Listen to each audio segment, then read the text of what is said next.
Bonjour à tous, on est de retour au Country Club d'Étailly avec un très beau soleil. Voilà, les décisions sont tombées hier soir, on a encore jusqu'au 3 mai sans pouvoir aller nous amuser sur les 65 hectares de golf. Donc on va rester dans nos parcours champêtres et travailler aujourd'hui un peu le chipping. Donc je voudrais aujourd'hui travailler un peu plus la mécanique et vous montrer qu'avec une main mécanique, en changeant juste un peu l'organisation, on peut faire deux coups assez différents. Alors, je vais reprendre un peu ce que j'avais expliqué la fois passée, donc point de vue de la position du corps en tout cas, et des appuis. On va garder toujours le poids un peu sur la jambe gauche, les mains toujours plus ou moins en face ici de la cuisse gauche.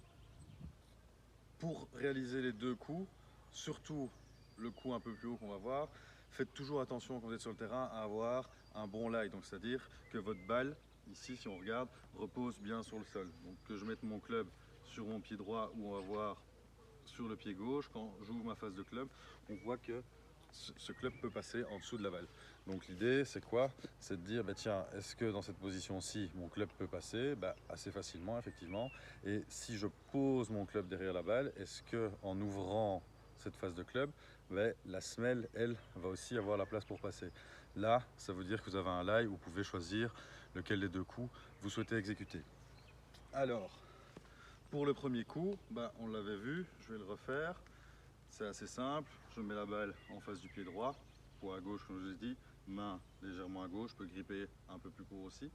Et on va essayer de travailler uniquement avec le haut du corps. Donc ce sont mes épaules qui vont faire le mouvement, le bas du corps lui va accompagner. Donc dans les faits ça donne ceci. Voilà, j'ai une balle qui monte pas beaucoup et vous voyez qu'il y a roulé pas mal. L'autre option, sans changer la mécanique, donc ça va être juste une question d'organisation. Donc je fais attention à ce que la position soit possible. Eh bien, j'ai toujours gardé mon poids un peu sur la gauche.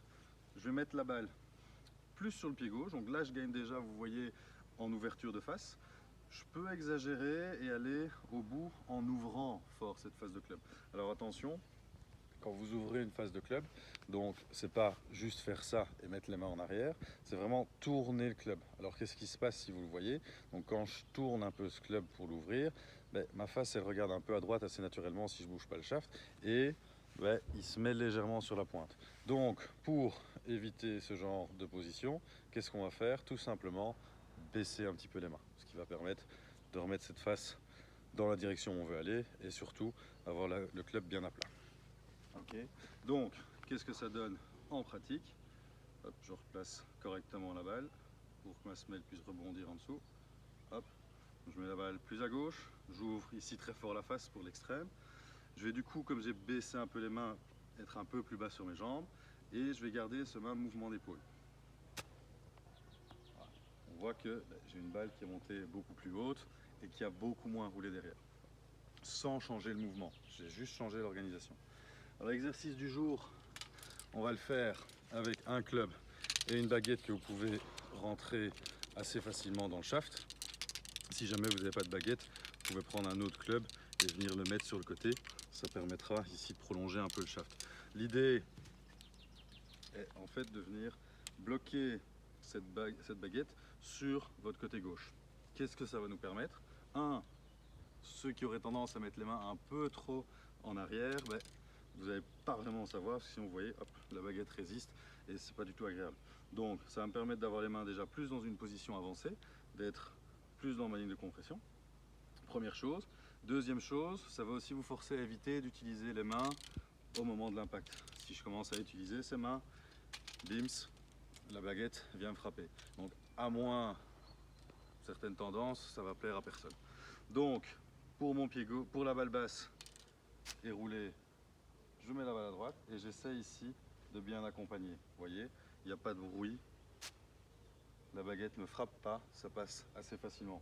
J'essaie aussi de garder les mains assez basses. Ce qu'on voit souvent, c'est hop, la baguette m'a pas touché. Oui, mais bon, vous avez vos mains à hauteur des oreilles, c'est pas du tout ce qu'on veut.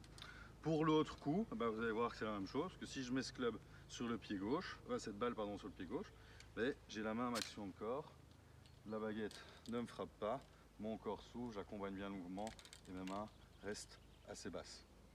Donc voilà, petit exercice du jour, assez simple. Vous pouvez faire ça dehors, vous pouvez faire ça dedans.